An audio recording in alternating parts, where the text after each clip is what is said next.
On the west bank of the Nile, a little south of where the river fans out into its delta, there is a shelf of pale limestone. It rises out of the floodplain like a low table. The Egyptians called this edge of the world the place where the sun goes down. On that shelf, around 4,500 years ago, people built a mountain out of quarried stone. We call it the Great Pyramid of Giza. It is the oldest of the ancient world's 7 wonders, and the only one still standing. For most of recorded human history, it was the tallest building on Earth. That is a strange sentence to sit with. A structure finished before the invention of the alphabet held that record until the 19th century. This is a long, slow episode about how that happened. Not the version with aliens in it. Not the version with lost civilizations or secret technologies. The real version, drawn from excavation reports, from survey data, from 4,500-year-old paperwork found in a cave by the Red Sea. The true story is stranger and more moving than the invented ones, because it has people in it. Before we begin, a word about how to listen. There will be names in this episode. There will be dates and measurements and a few numbers with decimal points in them. You do not need to hold on to any of them. If you drift off somewhere around the granite quarries and come back during a discussion of cosmic rays, nothing is lost. This is not a lecture with an examination at the end. It is a long walk around a very old object, in low light, at a comfortable pace. Let the rhythm carry you. If sleep arrives first, that is exactly what this is for. Here is the question the episode circles, and it is a genuine one. The people who built the Great Pyramid did not have iron. They worked in the Bronze Age, and even bronze was scarce and precious. Their cutting tools were copper, which is soft, along with stone hammers and wooden wedges and abrasive sand. They had no pulleys as we understand them. They had no winches. They did not use wheeled vehicles to move heavy loads across sand, because wheels are close to useless in sand. They had no draught horses. They had, in the way of machinery, almost nothing. And with almost nothing, they assembled something like 2.3 million blocks of stone. Roughly 5.5 million tons of it. They set the base so level and squared it so accurately that a 19th century surveyor with the best instruments of his age could barely find fault with it. They aligned the whole enormous thing to true north to within a fraction of a single degree. That gap is where the myths come from. It is a real gap. And it feels, at first, like it needs a magical explanation. Something must be missing. Someone must have helped. The honest answer is that nothing is missing. What closes the gap is not a lost technology. It is organization, on a scale nobody had attempted before, sustained for a quarter of a century by an enormous number of ordinary and highly skilled people who were fed, housed, paid in provisions, and buried with honor. That answer is still being refined.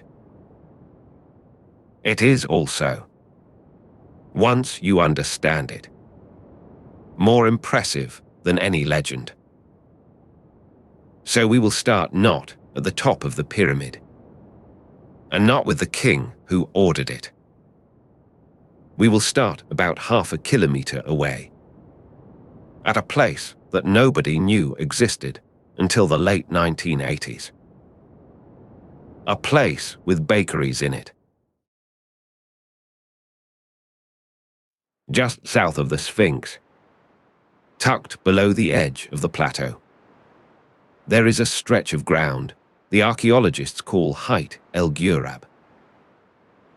The name means Wall of the Crow, after a massive ancient stone wall that runs across the site. For centuries it was sand and rubble and not much else. People walked over it on their way to look at more impressive things. From 1988 onwards, the archaeologist Mark Lehner and his colleagues at Ancient Egypt Research Associates, working with Egypt's antiquities authorities, began to dig there. What came out of the ground was not a temple and not a tomb. It was a town, not a village that happened to be nearby. A purpose-built settlement, laid out to a plan, occupied while the pyramids were going up. Radiocarbon dates from the site cluster in the reigns of Khufu, Kaffa and Menkora. Those are the three kings whose pyramids stand on the plateau above. The town lived and died with the building project it existed to serve. It had houses. It had administrative buildings, the offices of a bureaucracy.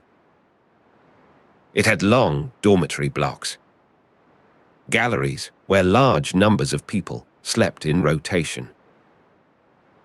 It had separate, better housing for artisans. And it had bakeries, industrial ones, built to produce bread at a scale that has nothing to do with feeding a family. Think for a moment about what a bakery implies. Grain, arriving from somewhere, in quantity, reliably, week after week.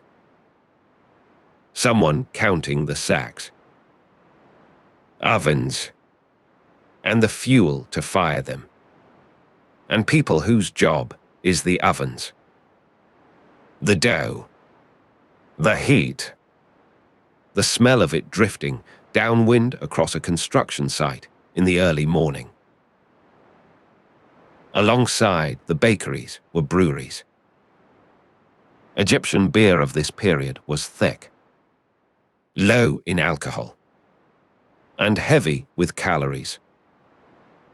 It was not a treat handed out at the end of a hard week. It was food, and it was water you could safely drink. A brewery on this scale is a calorie pipeline. Then there are the bones. The animal bones from the site tell you what people were eating. And the answer is cattle, sheep, goat, and fish. Meat, regularly. Researchers looking at the cuts found that the workforce was receiving good meat, not the leftovers. By the standards of an ordinary Egyptian household of the period, this was a well-fed population. better fed than most people in the country. Sit with the shape of that for a second. The image most of us grew up with is a whip. A line of starving men. A stone dragged forward by suffering. The archaeological reality is a state-run canteen. Bread jars stacked in the hundreds. Cattle driven in from estates elsewhere in Egypt. Specifically to be eaten here. None of this proves the work was pleasant. It was not. But provisioning like this tells you something firm about intent. You do not ship the good cuts of beef across a country for labor you can simply replace. The infrastructure itself is the argument. And the town explains something about the pyramid that raw engineering cannot. Every stone that went up onto the plateau had a person attached to it. And that person had to eat that day. And the day after. For years. The building problem was never only about physics. It was about breakfast. Multiplied by tens of thousands. For a generation. The people of this town were organized. Worker graffiti from Giza shows haulers grouped into units the Egyptians called zau. A single zar seems to have numbered around 40 men. Split into 4 subunits. Each of those led by someone with the marvelously bureaucratic title overseer of 10. Above them, the crews had names. And the names have survived because the men painted them on the stones. One gang called themselves the Drunkards of Menkora. Another went by the followers of the powerful white crown of Khufu. Those are not the names of prisoners. They are the names of a team, with swagger in them, and rivalry, and the particular humor of people doing hard physical work together. Red ochre marks inside the structure record gang names and tallies of days worked. Someone was keeping score, and someone wanted credit. The picture that emerges is of a rotating labor obligation. Most scholars now describe it as a form of national service, with crews conscripted for a period, working under skilled permanent craftsmen, then returning home to be replaced by others. Popular accounts describe roughly 1 day off in every 10. Treat that as a general characterization rather than a rule carved anywhere. This was a schedule, administered by people who wrote things down, and not an indiscriminate crushing of bodies against stone. So the town answers the first half of our question. Who did this? The answer is farmers and haulers and bakers and stonecutters, fed on beef and beer, sleeping in barracks, working in named gangs, keeping tallies of their own days. The next place we need to go is quieter. It tells us how those people were treated when the work went wrong. About 500 meters west of the town, on slightly higher ground, there is a cemetery. Zahi Hawass and his team began uncovering it in 1990. It is not a royal cemetery. It is where the workers were buried. The tombs are modest. Small mud brick structures, some with miniature versions of the pyramid form. Some little more than a lined pit. What matters is not their grandeur, but the fact of them. These people were buried in the shadow of the thing they built. They were laid out properly, in prepared grave, with grave goods placed alongside them. Jars, bread offerings, the ordinary equipment a person needed for the journey after death. Somebody dug those grave. Somebody supplied the pots. Somebody thought these individuals should go into the ground with what they required for eternity, within sight of the king's own monument. That is not how a society disposes of slaves. The cemetery is a statement about status. These were people with a claim on the state's resources, alive and dead. And then there are the skeletons themselves. Bones are honest. They record what a body did and what happened to it. And they do not care what later generations would prefer to believe. The Giza worker skeletons record a lifetime of heavy labor. Compressed vertebrae, arthritic joints, the wear that comes from lifting loads too heavy, too often, for too long. They also record something else. And this is the part that changed how people understood the site. Fractures are common, as you would expect on a construction project involving multi-ton blocks and rope and gravity. Broken forearms, the ulna and the radius. The classic injuries of someone bracing a fall or being struck. Broken fibulas in the lower leg. That is unsurprising. What is surprising is that the great majority of those fractures had healed. Not merely closed over, but healed with good alignment. The bone ends had been brought back into position and held there while they knitted. That does not happen by itself.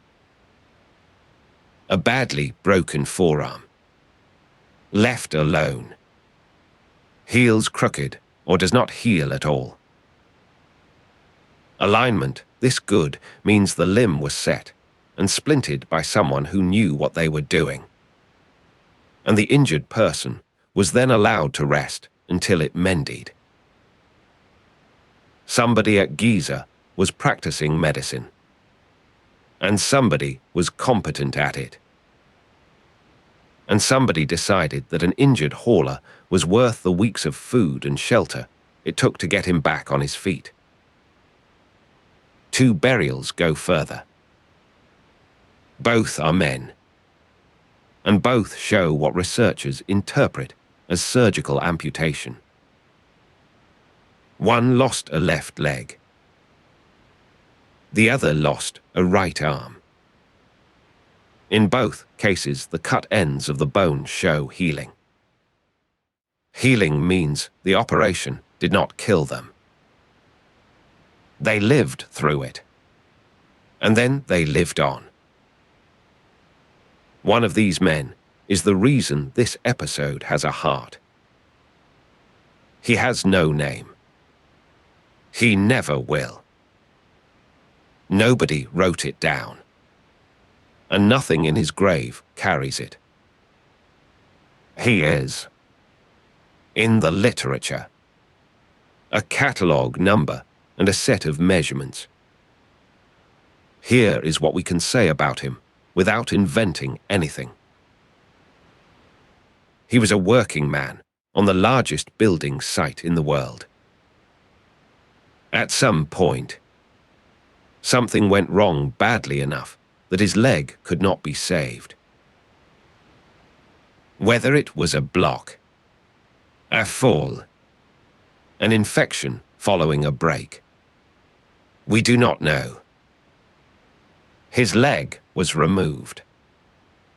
He survived the removal. In an age with no anesthetic beyond, whatever plant preparations and alcohol were available. He then continued to live. Reports of the findings suggest something in the order of 14 more years. That specific figure comes to us through widely repeated summaries, rather than a paper you can easily pull off a shelf. So hold it loosely. The direction of it is what counts. This was not weeks. This was a substantial part of a life. Long enough to watch the pyramid rise past its halfway point, and to grow old in the town among people who knew him before the accident. We can only imagine what those years were like. And we should be honest that imagining is all we are doing. What we are not imagining is the physical evidence. He was fed during them. He was not turned out to die when he stopped being useful in the way he had been useful before. And when he did die, he was buried properly, near the monument, with the things he needed. That single anonymous skeleton does more work against the slave myth than any amount of argument. A society that keeps a one-legged man alive for over a decade, and then buries him with honor, is not a society that regards its laborers as expendable. It is worth asking where the myth came from, since it is so persistent. Much of it traces to Herodotus, the Greek historian, writing in the 5th century before Christ. He described the pyramid as the product of forced, cruel labor under a tyrant. He is a wonderful writer and an important source for many things. He is not a source for this. Herodotus was writing roughly 2,000 years after the pyramid was finished. The distance between him and Khufu is greater than the distance between us and Herodotus. Much later, the cinema took the idea and made it visual. Vast crowds, whips, a single suffering multitude. The image is so strong that it feels like memory. It is not evidence.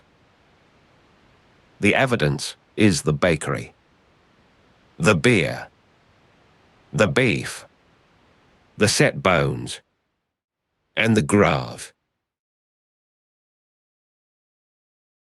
Now the man whose name is on the building. Khufu ruled Egypt in the 4th dynasty of the Old Kingdom. Most Egyptologists place his reign and the construction of the pyramid in a window centered somewhere around 2600 to 2560 years before the Common Era. The construction itself is usually reckoned at around 26 or 27 years, which fits neatly with the length of his reign as we understand it. It is worth pausing on why the date is a window rather than a year, because this is the kind of thing that gets misused. Radiocarbon samples taken from mortar in the structure, gathered across studies between the mid-1980s and the mid-90s, calibrate to a broad range in the 29th to 27th centuries before the Common Era. A later reanalysis, using younger samples, narrowed a probable completion date to somewhere between 2620 and 2484. Individual scholars land in different places within that. Estimates published in recent decades include 2613 to 2577, around 2589, and around 2551. This spread is not a controversy. It is what dating looks like at this depth of time. Radiocarbon gives probability ranges, not birthdays. Egyptian chronology is reconstructed by counting reigns backwards through king lists with their own gaps. All of these methods triangulate on the same window, which is why the window is trusted. Any account that hands you a precise year with no error bar is being tidier than the evidence allows. That the pyramid is Khufu's, however, is not in doubt, and the reason is charmingly mundane. High up inside the structure, in cramped spaces above the king's chamber, the builders left their marks. Red ochre painted onto the stone. Gang names. Tallies. And, repeatedly, Khufu's name, written out more than a dozen times. Those marks were painted where nobody was ever supposed to see them again. Sealed inside the mass of the pyramid at the moment of construction. They are not a dedication. They are the equivalent of a foreman chalking a job number on the back of a beam. Of Khufu the man, we know remarkably little. He built the largest tomb ever constructed, and the only certain surviving image of him is an ivory statuette about 7.5 centimeters tall. You could close your hand around it. A monument of 2 million blocks, and a portrait the size of a thumb. So the figure who actually holds the engineering story is not the king. It is his vizier. His name was Heit. He was born into the royal family, a son of Prince Nefermart and a grandson of the pharaoh Sneferu, which made him Khufu's nephew. He rose to become vizier, the highest official in the kingdom below the king himself, and royal seal-bearer. Among his many titles was one that matters here: overseer of all construction projects of the king. We should be careful about how much weight that title carries. No ancient text survives that says, in so many words, that Heit designed the Great Pyramid. What survives is his position, his titles, and his proximity to the project. Egyptologists credit him as the architect because that is what the titles imply, and because there is no better candidate.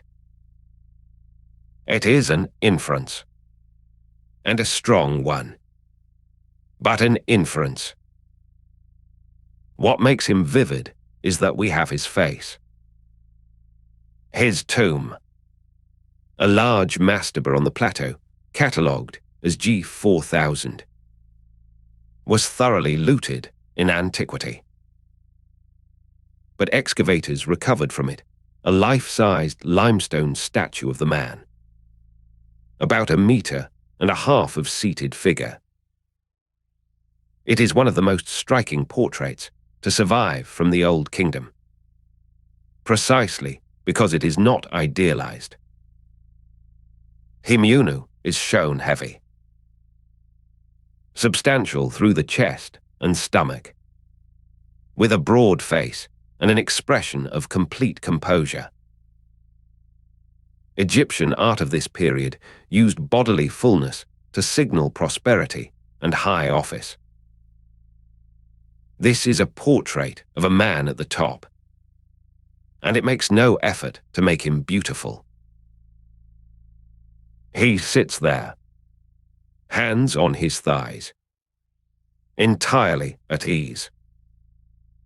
If the attribution is right, this is the person who had to make the project work. Consider what that job actually involved. Stripped of romance, someone had to decide where on the plateau the pyramid would sit, and get that right the first time.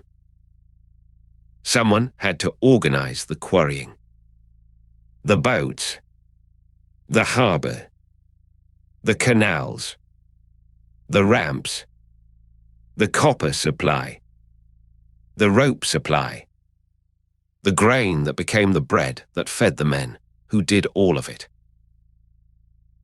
Someone had to sequence 20-odd years of work so that materials arrived in the right order, and so that 13,000 people on an average day had somewhere to be and something to do. There were no drawings as we would recognize them.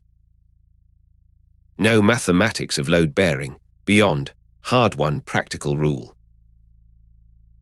There was experience, accumulated across the previous generation of pyramids, much of it earned by watching things fail. That is the through-line of the engineering story. Not genius from nowhere. A very senior administrator, working with inherited experience, solving a logistics problem of unprecedented size. Let us look at the problem as he would have had to see it. 2.3 million blocks, give or take. Around 5.5 million tons of stone.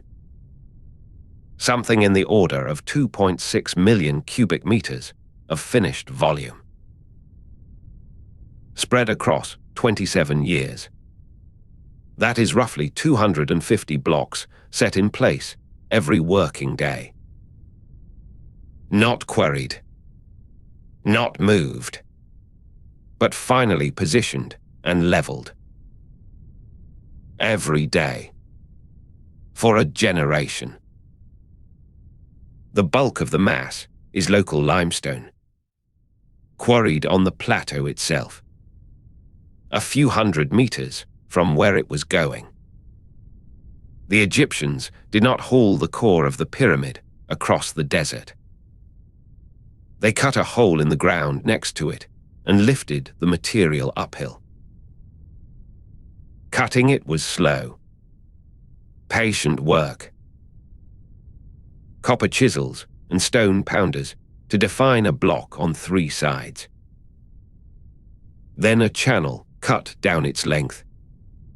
Wooden wedges driven in. Water applied to swell the wood. And the stone persuaded to split along the line you wanted. Sand as an abrasive.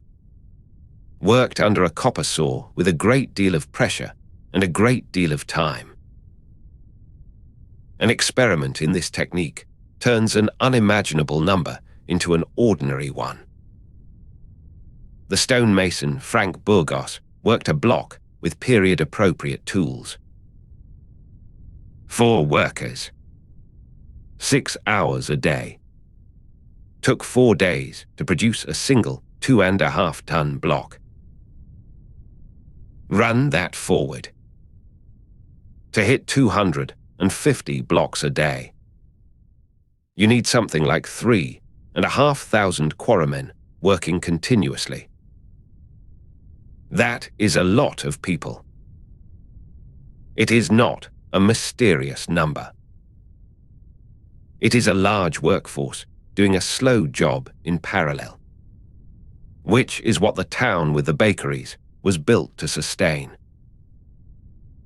The broader labor estimate comes from a construction management study conducted in the late 1990s with Mark Lehner and other Egyptologists. It arrived at an average workforce of around 13,200, peaking near 40,000 in the heaviest phases. Not the millions of Herodotus. A large industrial workforce, of the order of a modern shipyard. Then the blocks have to move. Here the absence of the wheel stops being a puzzle.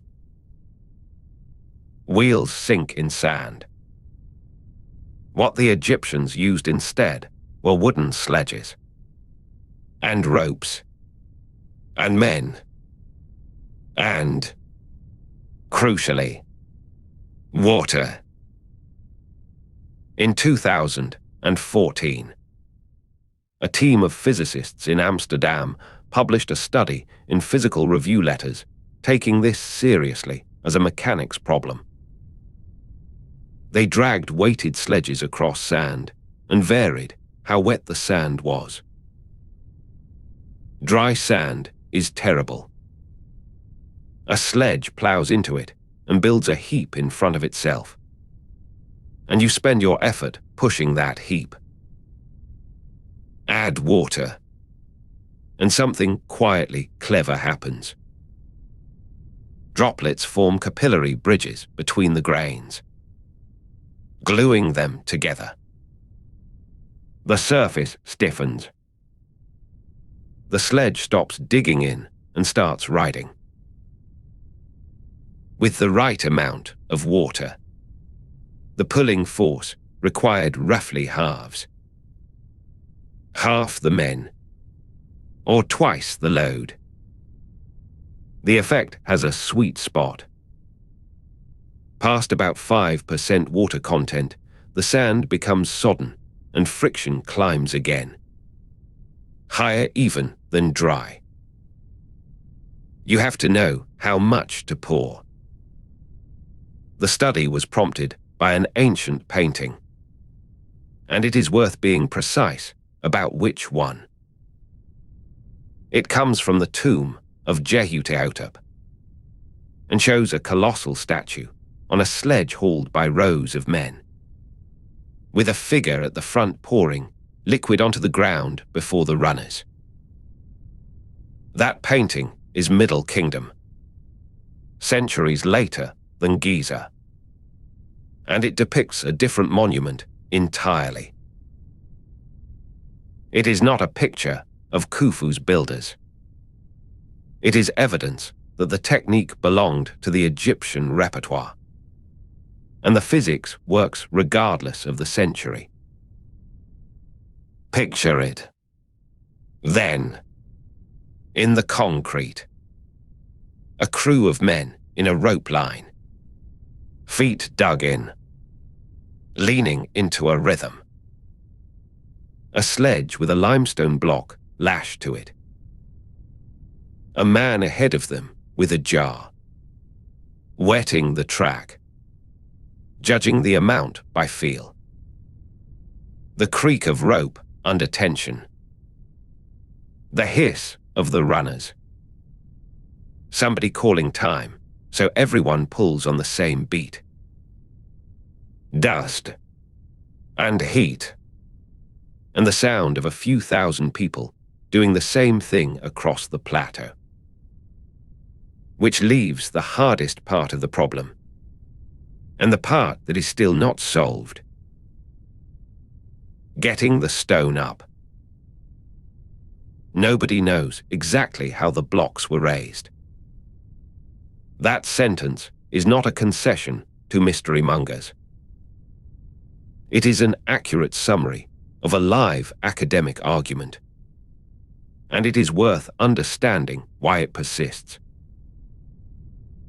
The difficulty is geometry.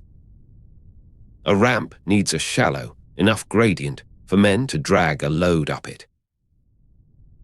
Shallow gradients are long, and the higher the pyramid grows, the longer the ramp has to be. while the amount of pyramid left to build gets smaller. The simplest idea is a single straight ramp running up to the face. To reach the upper courses at a workable slope, it would need to be something like 1.5 kilometers long. That is longer than the plateau comfortably allows, and it would require a volume of material rivaling the pyramid itself. Most researchers regard it as impractical as the whole answer, though a shorter ramp for the lower stages is plausible. The second idea is a ramp spiraling up around the outside of the pyramid. Prominent Giza archaeologists, including Zahi Hawass and Mark Lehner, have favored versions of this, on the basis of material traces at the site. It has two well-known problems. A ramp hugging the faces would bury the corners, and the corners are what the builders needed to see to keep the pyramid true as it rose. And no remains of a structure that large have been identified on the plateau. The third idea belongs to the French architect Jean-Pierre Houdin. He proposed a short external ramp for the lower third, then an internal spiral corridor inside the outer skin for the upper 2/3. It is elegant, and it solves the corner problem neatly. It also runs into evidence. Muon-scanning of the pyramid, which we will come to at the end of this episode, has not found a continuous spiral-shaped void inside the structure. That does not disprove every version of Houdin's idea, but it removes the simplest and most testable form of it. More recently, a computational study has proposed what its authors call an integrated edge ramp. Multiple ramp channels built into the edges of the pyramid itself, rather than one great external construction or one hidden internal one. It is an interesting proposal, and it is being discussed. It should also be filed accurately. It is a recent preprint, not settled consensus. So the honest position is this. Several technically workable systems have been proposed. Each explains part of the evidence. None has been demonstrated.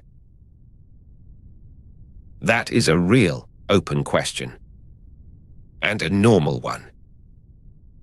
It is not a hole in the account of how the pyramid was built. Nobody doubts that ramps of some kind were used, because ramp remains survive at other Egyptian sites. What is unsettled is the configuration at this monument. That is the difference between not knowing which route someone walked and not knowing whether they had legs. While the ramps stay unresolved, another part of the logistics story has become dramatically clearer, and it came out of the ground almost by accident. Far to the east of Giza, on the shore of the Red Sea, there is a place called Wadi al-Jaf. It is remote and unpromising. In 2013, a French archaeological team led by Pierre Torlet excavated a series of storage galleries cut into the limestone there, sealed with stone blocks. Inside, they found papyri, hundreds of fragments, some substantial. They are among the oldest inscribed papyri known anywhere in the world, and they date to the reign of Khufu. This is worth dwelling on. because of how rare it is. Almost everything written about the Great Pyramid in antiquity came from people separated from it by centuries or millennia. Here, suddenly, was paperwork from inside the project, written by someone who was there, while it was happening. The most famous document is a logbook, kept by a mid-ranking official named Mura. He held the title of inspector, and he commanded a crew of around 200 men. Mura's job was transport.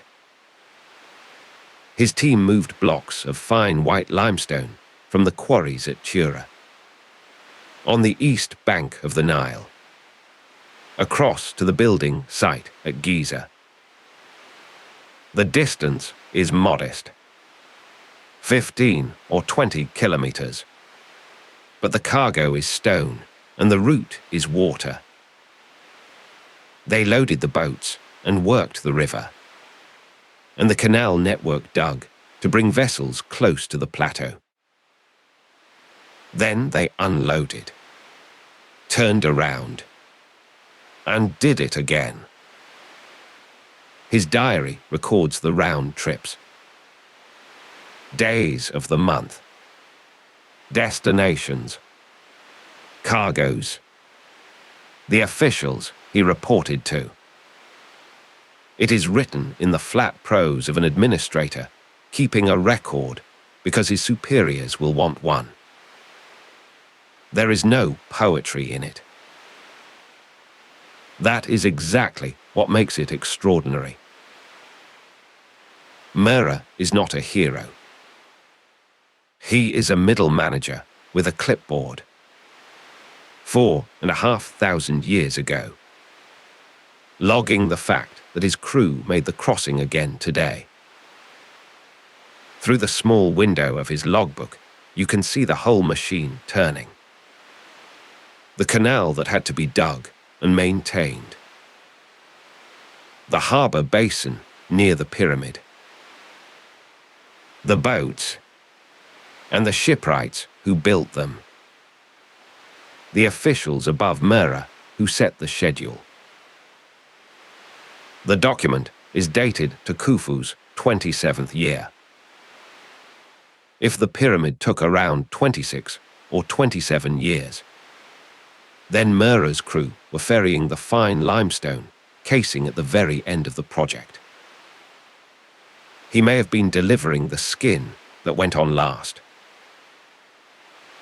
The other papyri in the cache are more revealing still about how the state worked. They are accounts, ledgers logging the movement of bread, beer, cereals and meat to feed the workforce, laid out in something startlingly like a spreadsheet. Columns for what was required, what was delivered, and what was still owed. Set that alongside the bakeries and breweries at Heit el-Ghurab, and the two halves of the evidence locked together. The town shows you the ovens. The papyri show you the accountancy that kept the ovens supplied. Neither was found looking for the other. Reporting on the papyri has described some 20,000 people being provisioned across the pyramid site. The quarries and the transport crews. That sits awkwardly beside the more conservative 13,000 average from the construction study. The likeliest explanation is that the two count different things. One, the building crew on the plateau. The other, the whole supply chain. Take both as approximations of scale rather than exact headcounts. Wadi al-Jarf itself turns out to have been a working harbour, part of a Red Sea trade network feeding materials into the Egyptian economy at the height of the Pyramid Age. The site is not a curiosity on the edge of the map. It is a node in the supply system. There is one more strand in that system, and it is the heaviest. The pyramid's interior includes granite. The great beams over the king's chamber. The plug blocks designed to seal the passages. Structural elements that had to bear enormous load.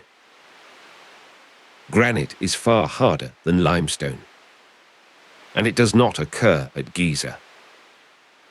It came from Aswan, more than 800 kilometers south, up near the first cataract of the Nile.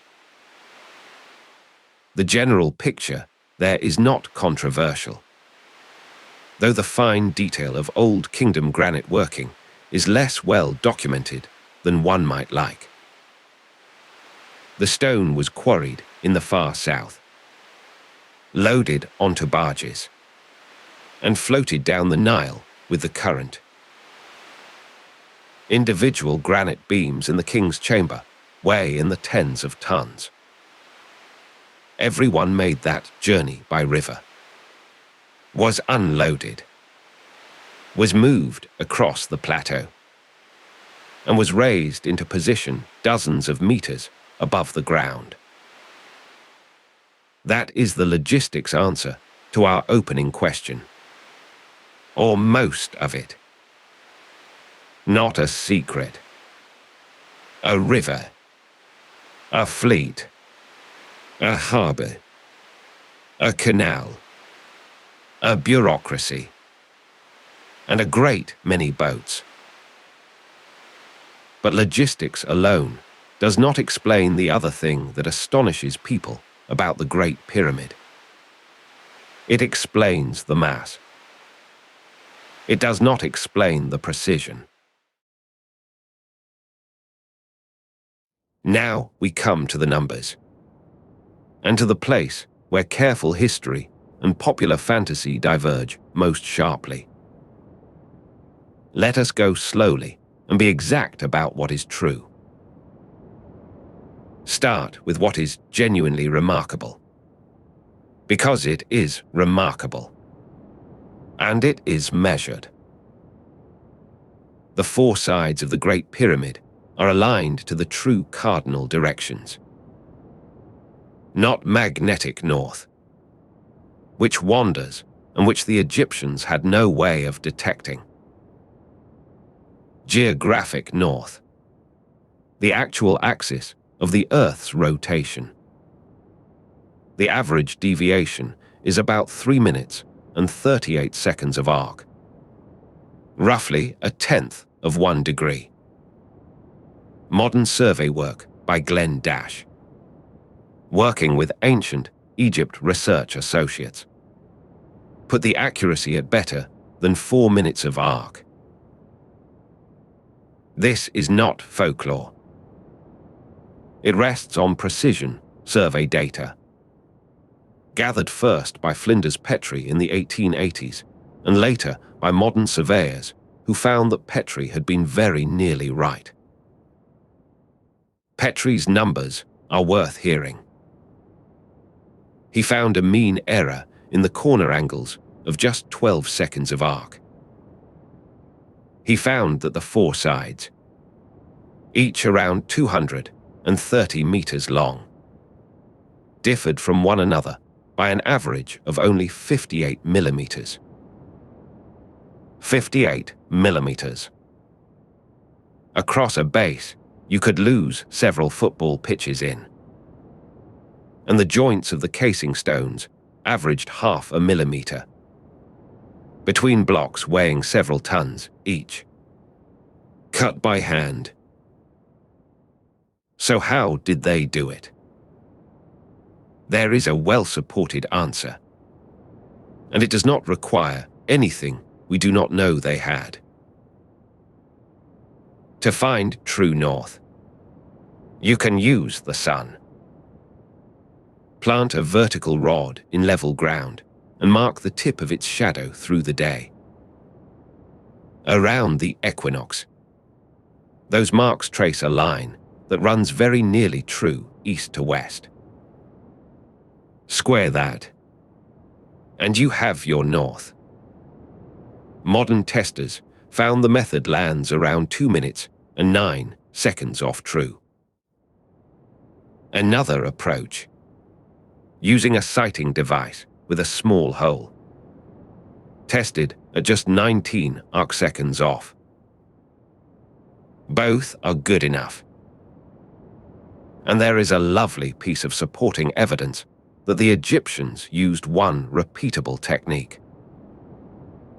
All three of the main Giza pyramids are slightly off true north, and all three are off in the same direction.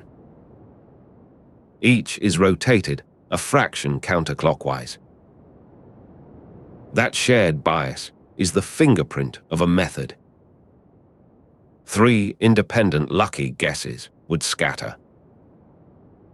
A consistent small error across 3 monuments means the same procedure, with the same tiny systematic flaw, applied 3 times. Now the claims that do not hold up. The first is the golden ratio. You will have heard it. The Great Pyramid, it is said, was deliberately built to encode the number phi, approximately 1.618, the proportion beloved of art teachers and design books. There is no evidence for this. No ancient Egyptian text discusses the golden ratio as a number or a concept. Egyptian mathematics, which we know quite a lot about from surviving practical papyri, was superb and resolutely practical. It calculated volumes of grain, areas of fields, slopes of ramps. It did not do abstract, irrational constants. The claim has a traceable origin, and it is not ancient. It goes back to a book published in 1859 by John Taylor, one of the Victorian pyramidologists. Taylor is often said to be reporting Herodotus. He was not. He took a real passage in Herodotus, misread what it described, and produced the golden ratio connection himself. It is a 19th century invention, wearing an ancient costume. Where the near phi measurements come from is more interesting than the myth. The Egyptians built slopes using a unit called the seekt, a practical builder's ratio describing how far a face moved horizontally for a fixed vertical rise. Build accurately to a given seekt, and certain proportions fall out of the geometry automatically. Some land near phi. Nobody put phi there. It is a shadow cast by the slope. The second claim is subtler, and it is genuinely argued about by real Egyptologists, which is why it deserves a fairer hearing than the first. Take half the perimeter of the base and divide it by the height. You get approximately 3.1408. Pi is approximately 3.14159. The difference is under 1,000th. That is a real measurement, and it is startlingly close. The question is what it means. The mainstream explanation is the seekt again. The pyramid slope corresponds to a seekt of 5.5 palms, a ratio of 14 to 11. Build to that ratio, and the relationship between base perimeter and height necessarily comes out close to 2 pi. The near pi result is not encoded. It is a consequence of choosing a convenient, workable slope. Not everyone stops there. The Egyptologist Miroslav Werner has argued that while the Egyptians had no abstract concept of pi as we define it, in practice they used it. Their working ratios reproduced the constant functionally, whatever they thought they were doing. Others reply that the seeked explanation is complete on its own, and that there is no need to invoke intention at all. That is a live disagreement among serious scholars, and it is fine to leave it unresolved. It is a question about how to interpret a real number, not about whether the number is real. What wanders into pseudohistory is the further claim that the Egyptians possessed and deliberately encoded a precise fractional value of pi, and that the pyramid is a monument to it. Nothing supports that beyond arithmetic performed on measurements until something interesting appears. Do that to any large building with enough patience, and you will find constants in it. The truth is quieter and better. These people could level a base the size of several city blocks to within a few centimeters. They could find true north with a stick and a shadow and be wrong by 1/10 of a degree. They did it with copper, string, water, sunlight, and an extraordinary tolerance for doing the same careful thing over and over again. They do not need to have known pi. What they knew was harder. The Great Pyramid does not stand alone, and it was never meant to. It is the largest element of a designed landscape. The Giza necropolis holds 3 main pyramid complexes. Khufu's is the first and largest. His son Khafa built the second, and Menkaure built the third. All 3 belong to the 4th dynasty. Each complex is a machine for a particular purpose. The pyramid itself is the tomb. Attached to it, on the eastern side, is a mortuary temple where offerings were made. Running down from that temple is a causeway, a covered processional road, descending to a valley temple at the edge of the floodplain where the river could reach. The king's body came up that road. So, for generations afterwards, did the priest who maintained his cult. Around the pyramids lie subsidiary pyramids for queens, and orderly streets of mastaba tombs for officials and family members. The whole arrangement expresses a specific belief. The king, in death, joined the sun. The pyramid was an instrument of that journey, and the complex around it was the apparatus that kept the journey supplied. Khafa's pyramid plays a trick on the eye. It is slightly smaller than his father's, but it sits on higher ground. So from many angles, it looks the taller of the two. Near its apex, it still wears patches of its original casing. That surviving skin is precious, because it shows what all 3 monuments once looked like. Not the tawny-stepped mass we know.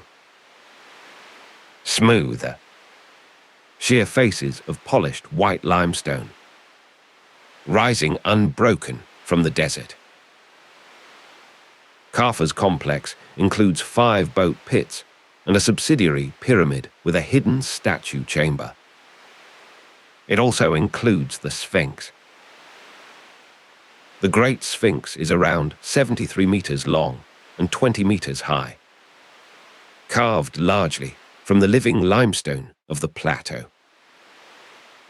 A lion's body, a human head, facing east towards the sunrise. It is generally attributed to Kaffa's reign, and it is one of those objects so familiar in photographs that it is easy to forget it was cut out of the ground by people with hand tools. Menkaura's pyramid is the smallest of the 3, accompanied by 3 queens' pyramids and a more modest set of temples. No boats have been found with it. Which brings us to the strangest survival at Giza. 5 boat pits lie next to Khufu's pyramid. 2 of them contained ships. On the 26th of May, 1954, the Egyptian archaeologist Kamel el-Malak was clearing debris along the south face of the Great Pyramid. He found a line of massive limestone blocks sealing a pit. Inside, the pit held a ship, taken apart and stacked. 1,224 pieces of wood. Lebanese cedar, imported from the coast. Each piece marked, so that whoever was meant to reassemble it would know what went where. The pit was sealed well enough that the timber survived for over 4,500 years in a condition that made rebuilding possible. That rebuilding took about a decade, led by the chief restorer, Ahmed Youssef Mustafa. What emerged was a vessel roughly 43.5 meters long and just under 6 meters in the beam. A real ship, elegant and slender. Think about the age of it. This is a wooden boat, made of a material that rots, older than the Roman Republic by 2,000 years. And it exists. You can stand next to it. Since August of 2021, it has been housed at the Grand Egyptian Museum in Giza, moved there from the museum that had held it since the 1980s. Its purpose is interpreted as symbolic. A solar bark, a vessel to carry the dead king across the sky in the company of the sun god. What it certainly shows is the standard of Egyptian woodworking at the moment the pyramid was built. And, characteristically, the stones of the boat pits carry graffiti. Names in red and black ink. Khufu's name appears 4 times. The name of Jedefer, his son and eventual successor, appears 11 times. There are dates given by season, month and day, measurements of the stones, and reference marks for construction, which is a quiet reminder of something. The people who sealed a ship into the earth for eternity were also the people who wrote the dimensions on the lid, because someone downstream would need to know. The pyramid was finished, sealed, and dedicated, and then it had to go on existing, which turned out to be the longest part of its life. For centuries, it was maintained. Priests served the mortuary cult. Offerings were brought, The complex functioned as designed. Then, as the old kingdom weakened, the endowments dried up and the cult lapsed. The monument became what it has been ever since. An enormous, silent object that successive generations had to decide what to do about. For most of that time, it was white. The casing of polished Tura limestone stayed on. Whatever else changed in Egypt. Travelers arriving at Giza across 3,000 years saw smooth, luminous faces. Not the stepped brown core we photograph today. The Greeks saw it white. The Romans saw it white. The early Islamic period saw it white. What removed the casing was, first, an earthquake, and then a shortage of building material. A major earthquake struck northern Egypt in the year 1303. Specific dates given for it in popular sources should be treated with a little caution. But the event itself is well attested in the broader record, and it caused serious damage to monuments across the region. The pyramid did not fall. It is a solid mass of stone, and it is not going to fall. But the shaking loosened a great deal of casing, leaving heaps of dressed white limestone lying at the base and clinging insecurely to the faces. Cairo, at that time, was a large and growing city with a constant appetite for good stone.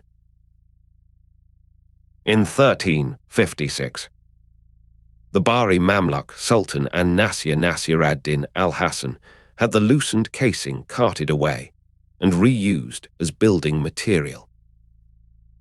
Some of it went into the great mosque complex that bears his name, completed in 1363.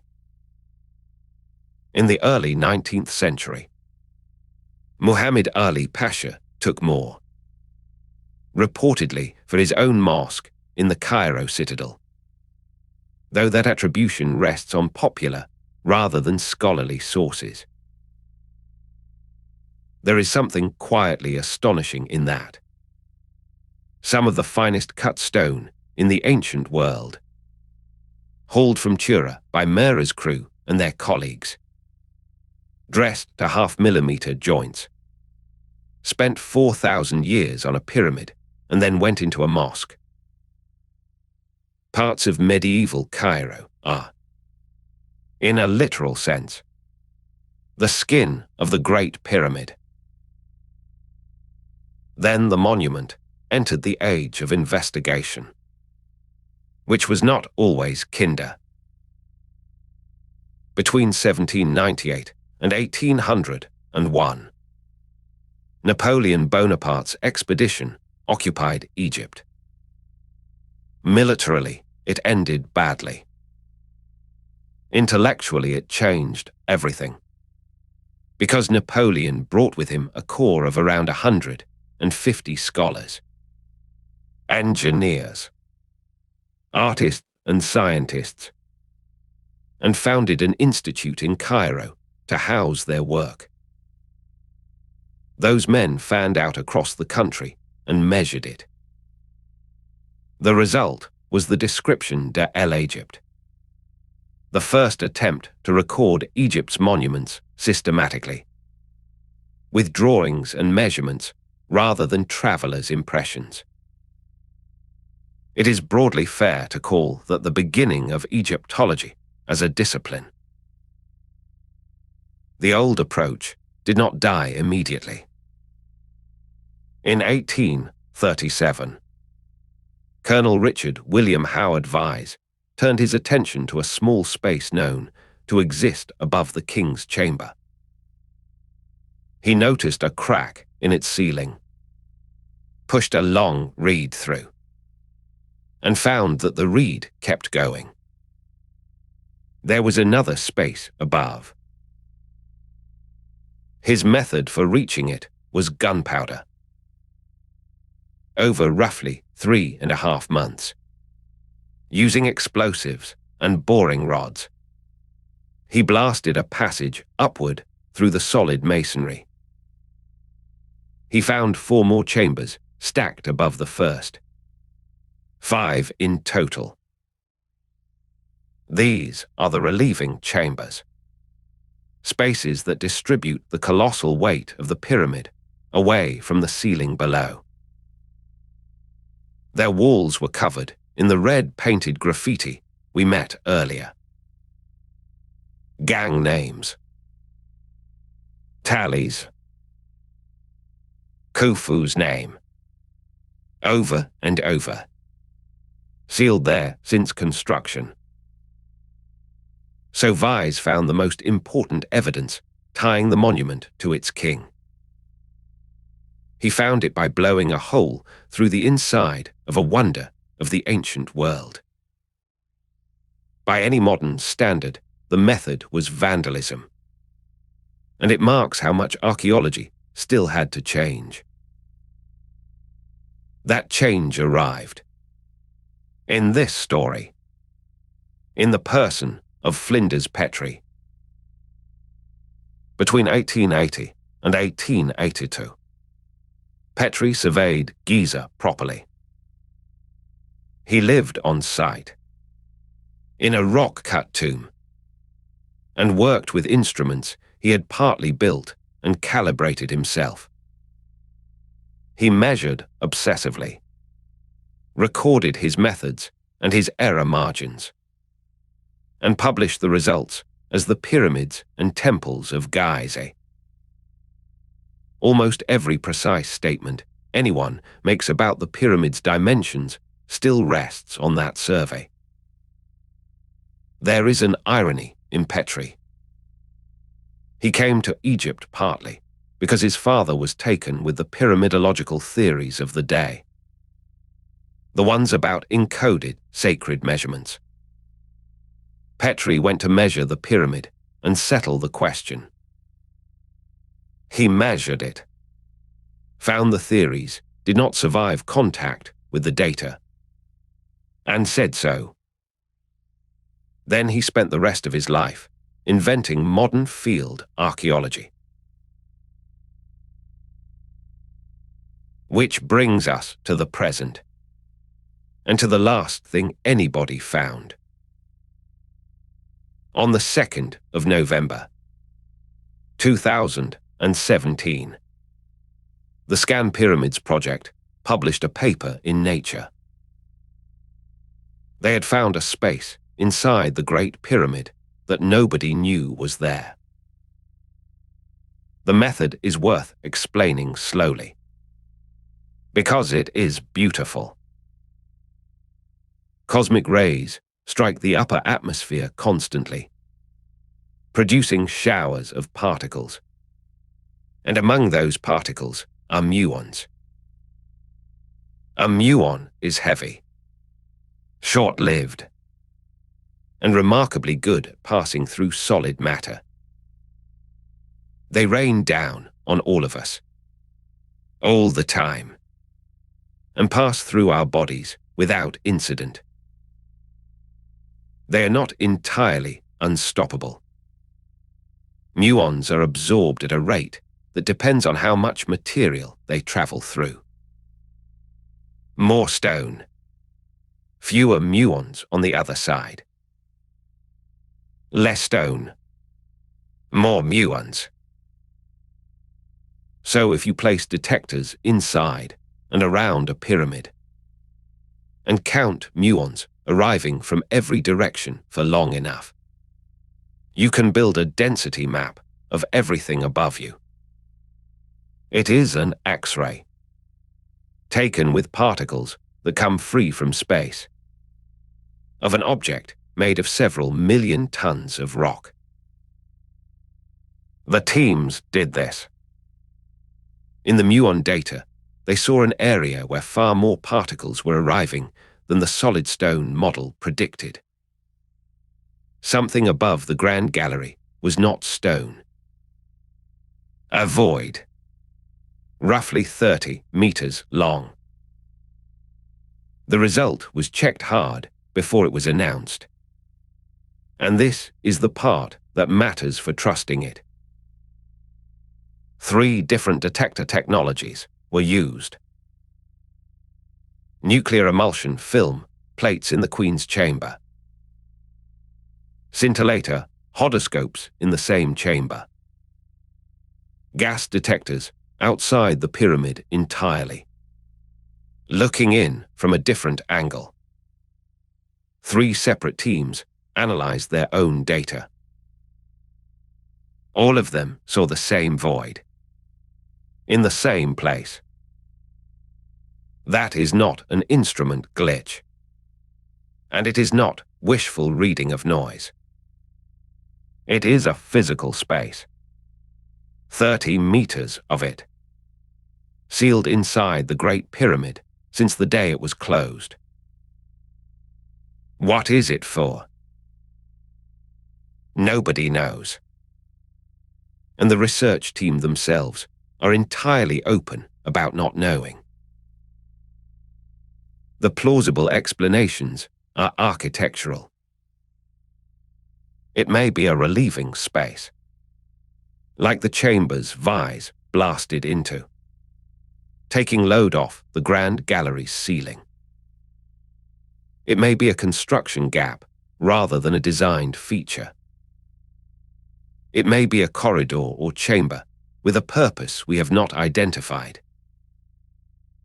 Later muon work has characterized a corridor-shaped structure near the north face. But the large void above the gallery remains unexplained. That is where the honest account of the Great Pyramid ends. Not with a revelation. With a peer-reviewed, triple-confirmed empty space that we cannot yet account for, in the most studied building on the planet. And so back to the question we opened with. How did a civilization without iron, without the wheel for transport, without draught animals of the kind we would assume necessary, build something this large and this exact? Here is the answer, laid out plainly. They did it with copper chisels and stone pounders and wooden wedges, applied patiently by thousands of quarrymen. 4 men taking 4 days over a single block. They did it with wooden sledges and rope and wet sand, which halves the effort if you know how much water to pour. They did it with the river, and with canals dug to bring boats to the foot of the plateau, and with a fleet crewed by men like Mera, who wrote down what he carried and when. They did it with ramps of a configuration we have not yet pinned down, and that gap in our knowledge is a gap about detail, not about possibility. They did it with a stick and a shadow to find true north, and an inhuman patience for checking and rechecking. Above all, they did it with organization, with a town built specifically to house the workforce, with bakeries and breweries running at industrial scale, with cattle driven across Egypt so the crews got good meat, with ledgers listing what was owed and what was delivered, with gangs of 40 who named themselves after their king's crown, with doctors who set broken forearms so well that the bones healed straight, with a system that kept a man alive after losing his leg, and then buried him near the monument with pots for the afterlife. That is the real answer. It is not a lost technology. It is not visitors. It is a Bronze Age state discovering that it could aim 13,000 people at one object for 27 years without the effort collapsing. And doing it. The myths, by comparison, are thin things. They take the achievement away from the people who earned it and hand it to somebody who never existed. And they explain less. Because a machine that appears from nowhere explains nothing. Whereas a bakery explains a great deal. Himunu sits in his statue, heavy and calm, hands on his thighs, saying nothing. Somewhere under the sand, west of the town, a man with one leg lies where his community put him, 45 centuries ago. Above them both, the thing they made is still there, stripped of its white skin, missing its capstone, with an unexplained void 30 meters long sealed in its upper reaches. It has outlasted every empire that has come to look at it. It will outlast us. That is enough for tonight. Sleep well.